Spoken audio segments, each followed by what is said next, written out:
Hello Bengalese, welcome to West Bengal insider. তো আজকে যে ভিডিওটা, সেই ভিডিওটার টপিকটা কিন্তু একটু আলাদা।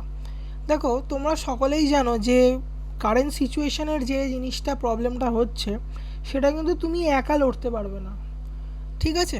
আর আমি যেটা বলতে চাইছি সেটা হচ্ছে, আমি দেখছি যে এই যে কমেন্ট সেকশানে খুবই কম সংখ্যক এমন মানুষ আছে, খুবই কম, মানে মনে করো যদি 100টা কমেন্ট আছে তার মধ্যে একজন দুজন আছে সে কিছু সমাজবিরোধী কমেন্ট করছে। এবার সমাজবিরোধী আনপার্লামেন্টারি কমেন্ট যে আমি বলছি তার পেছনে একটা উদ্দেশ্য আছে। দেখো, তোমরা সকলেই যে একটা জিনিস জানছো যে এই যে কাস্ট সিস্টেমটা, কাস্টিজম, সেটা কিন্তু আসলে কোনো ধনী বা বড় লোকের ভিত্তি নয়। কাস্ট সিস্টেমের আসল ব্যাপারটাই যেটা হচ্ছে সেটা হচ্ছে যে তুমি তোমার যে ওল্ড জেনারেশন যারা আছে তারা কী করে পরিশ্রম করে, কী করে কষ্ট করে, ধীরে ধীরে লড়তে লড়তে অতীত থেকে আজ এই বর্তমান কন্ডিশনে এসে দাঁড়িয়েছে। হ্যাঁ, এটা তো অবশ্যই পারপাস একটা আছে যে মানে আগেকার দিনে তাদের যে কন্ডিশন ছিল তোমার পূর্বপুরুষদের, এখন অবশ্যই সেটা থাকবে না। অবশ্যই তুমি ফাইন্যান্সিয়ালি অনেক স্টেবল হয়ে গেছো। আর তাই জন্যই কথাটা আমার বলার উদ্দেশ্য যে কাস্ট এই ব্যাপারটা, এটা কিন্তু আমাদের যারা মানে, যেহেতু আমি ওয়েস্ট বেঙ্গল নিয়ে ভিডিওটা বানাচ্ছি তাই জন্য আমি বলছি কাস্ট সিস্টেম ব্যাপারটা কিন্তু কমপ্লিটলি তোমার যে পূর্বপুরুষ তার উপর ডিপেন্ড করে এসেছে। এটা কিন্তু কোনো কে বড় লোক, কার কাছে পয়সা আছে, কার কাছে পয়সা নেই, গরিব, তার জন্য নয়। আসলে কাস্টে প্রচুর মানুষ আছে যাদের এসসি এসটি ওবিসি থাকা সত্ত্বেও যাদের অনেক পয়সা আছে, আবার প্রচুর জেনারেলের মানুষ যাদের কাছে মিনিমাম যে অপটিমাম লেভেলের পয়সা সেটাও নেই। সুতরাং এটা সবাই জানে, কিন্তু আসলে এই লড়াইটা কিন্তু সেই বিষয়ের জন্য একদমই করা হয় না। লড়াইটা কিন্তু সেই বিষয়ের জন্য নয়। সুতরাং আমি আশা করবো, আমি যখন ভিডিও স্টার্টিংয়েই একটা কথা বলি যে অথেন্টিক, ইনফরমেটিভ এবং নলেজেবল ভিডিও পাওয়ার জন্য চ্যানেলটাকে সাবস্ক্রাইব করো, সেখানে আমি যখন বলছি অথেন্টিক এবং নলেজেবল, সুতরাং আমি আশা করবো আমার যারা ভিউয়ার আছে, এবং আমি মনে মনেই মানছি যে আমার যারা ভিউয়ার তোমরা দেখছো তারা যথেষ্ট শিক্ষিত, এডুকেটেড মানুষজন। এবং তোমরা শুধু এডুকেশানটা তো দরকার নয়, এডুকেশনের সাথে তোমাকে একজন সেন্সেবল মানুষও হতে হবে। আমি জানি যে তোমরা 99% যারা মানুষ তারা সেন্সেবল, কিন্তু একজন দুজন যারা আছো, আমি কিন্তু জেনারেলি অন্য ইউটিউবারদের মতো তোমার সঙ্গে কোনো ঝামেলা করব না, কারণ আমি যথেষ্ট শিক্ষিত একজন মানুষ হয়ে আমি তোমার সঙ্গে সেই ভাষাতেই কথা বলবো। সুতরাং আমি চাইবো তোমরা যে সেন্সেবল না হয় যে কথাগুলো বলছো সেগুলো আর বলবে না। এসসি এসটি ওবিসি, তুমি গরিব, তুমি বড়লোক, তোমার সারনেম দেখে বোঝা যাচ্ছে না যে তুমি কি, তোমার কি কাস্ট, তুমি ফেক, এই সমস্ত যে টার্মগুলো যে ইউজ করছো, আমি পার্টিকুলারলি তাকেই বলছি। আর যারা ভিডিওটা দেখছো তাদের উদ্দেশ্য বলছি, কোন এইসব ধরনের কথা তোমরা ইউজ করো না।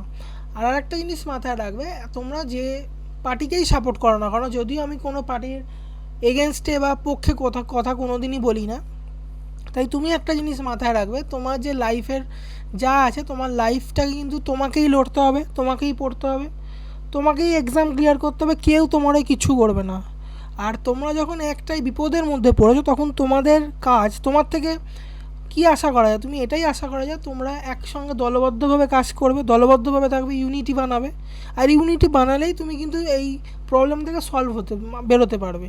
যদি তুমি একা একা চেষ্টা করো, তুমি একজনের কমেন্টে গিয়ে যে সাধারণ একটা কোয়েশ্চেন করেছে তার কমেন্টে গিয়ে একটা বাজে কমেন্ট করে দিয়ে চলে আসো যে তুমি গরিব, তুমি বড়লোক, তোমার সারনেম দেখে বোঝা যায়। আসলে সারনেম দেখে কিন্তু কোনো দিন কারোর কাস্ট বোঝা যায় না, কাস্ট ওরমভাবে বোঝা কোনো দিনই যায় না, কারণ কাস্ট ব্যাপারটা অনেকেই তোমরা জানো না, সেটা কিন্তু কমপ্লিটলি ডিফারেন্ট।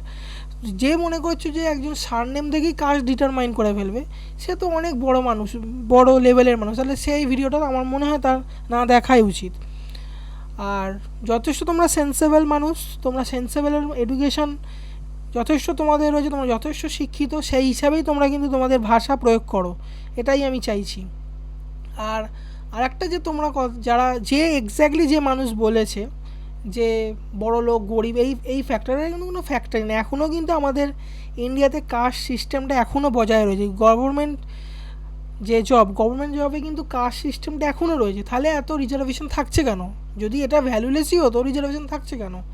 এত বড় যারা পোস্টে চলে গেছে, আইএএস আইপিএস যারা হচ্ছে তারাও কিন্তু কাস্ট সিস্টেমেতেই গেছে, এটা নয় যে তারা এক্সাম্পট করে গেছে, এটা কিন্তু অবশ্যই মাথায় রেখো। তারা কিন্তু বড়লোক হয়ে গেছে, তারা করোড়পতি হয়ে গেছে, তারা কিন্তু এই পথ দিয়েই গেছে। এটা নয় যে তুমি সেই পথ দিয়ে গিয়ে তুমি তার এগেনস্টে কথা বলবে, এটা কিন্তু ঠিক নয়, এটা কিন্তু তুমি অ্যাকসেপ্ট করো। আর যারা ভুলভাল কথা বলছো তারা কিন্তু আর বলো না, আমি আশা করবো তুমি বলবে না। আর তোমরা যাকে মানে আমাদের দেশের যে প্রধানমন্ত্রী তুমি দেখতে পারো, yes prime minister Narendra Modi belongs to the Modh Ghanchi community, দেখতেই পাচ্ছ তোমরা, সে কিন্তু ওবিসি। সুতরাং সে যদি লড়তে পারে তোমরা লড়তে পারবে না, এটা সবই ইউনিটির ব্যাপার।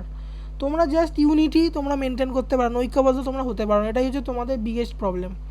সুতরাং আমি কেন যে ভিডিওটা বানাচ্ছি তুমি এর পারপাসটা অবশ্যই বুঝতে পেরেছো। আশা করবো যারা এই নেগেটিভ কমেন্ট করছো তারা আর করবে না, আর একসাথে দলবদ্ধ হয়ে থাকতে শেখো, তাহলে তো আমার যা প্রবলেমটা সকলের হচ্ছে সেই প্রবলেমটা কিন্তু ধীরে ধীরে অবশ্যই সলভ হয়ে যাবে। তো আশা করেছি তোমার এই ভিডিওটা ভালো লেগেছে, ভালো লাগলে লাইক কমেন্ট শেয়ার সাবস্ক্রাইব অবশ্যই করে দিও। আর যারা বুঝতে পারছো না যে কী করে এই কমিউনিটির সঙ্গে যোগদান করবে, তুমি আমার কোনো একটা ভিডিওতে যাবে, ভিডিও ডেসক্রিপশানে যাবে, আমি তোমাকে দেখিয়ে দিচ্ছি ডেসক্রিপশানটা। দেখো ডেসক্রিপশানে আমি কিন্তু অবশ্যই একটা লিঙ্ক লাগিয়ে রেখেছি, ঠিক আছে? এখানে গিয়ে তুমি আমাকে মেসেজ করতে পারো লিঙ্ক দেওয়ার জন্য, আমি তোমাকে অবশ্যই লিঙ্ক দিয়ে দেবো। অথবা আমি তোমাকে আর একটা জিনিসও দেখিয়ে দিই তুমি কীভাবে চেক করতে পারো। মনে করো তোমাকে আমি বলে দিলাম, তুমি এই যে ভিডিওটা দেখবে, মানে এটা গতকালেরই একটা ভিডিও আছে, সেই ভিডিওটা তুমি দেখবে, একদিন আগে আমি পোস্ট করেছি। সেখানে তুমি এই যে পিন কমেন্টটা তুমি চেক করবে, সেখানে লেখা আছে জয়েন টেলিগ্রাম, তুমি এখানে তুমি টেলিগ্রাম যে চ্যানেল আছে সেখানে জয়েন করে নেবে।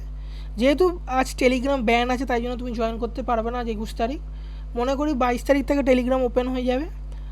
তুমি জাস্ট সিম্পলভাবে টেলিগ্রাম অ্যাপটা ইনস্টল করবে, এখান থেকে জয়েন করে নেবে। তাছাড়াও আমি একটা ডেডিকেটেড ভিডিও বানাবো যে তুমি কী করে how to join in Telegram. আর আগেই বলে রাখি যে টেলিগ্রাম তুমি এখন পাবে না, কারণ এখন ইন্ডিয়া প্লে স্টোর থেকে ব্যান করে রেখেছে, আই স্টোর থেকেও ব্যান করে রেখেছে, তুমি এখন পাবে না। তাই তুমি 1-1.5 দিন পর চেষ্টা করতে পারো। আর যারা প্রসেসটা জানো কী করে যেতে হয়, তো তাদেরকে বলো তুমি অবশ্যই এই চ্যানেলটায় জয়েন করে নাও। তো যে পারপাসটা ভিডিওটা একটা বড় কমিউনিটি বানানো, সেটা অবশ্যই আশা করি ঠিক হবে, এবং তোমরা তোমাদের মধ্যে একটা ইউনিটি অবশ্যই বজায় রাখো। আর একজন সেন্সেবল এডুকেটেড মানুষ হিসাবে আমি তোমার থেকে এটাই আশা করছি। তো ভিডিওটা যারা পুরোটা দেখেছো তাদেরকে অসংখ্য ধন্যবাদ।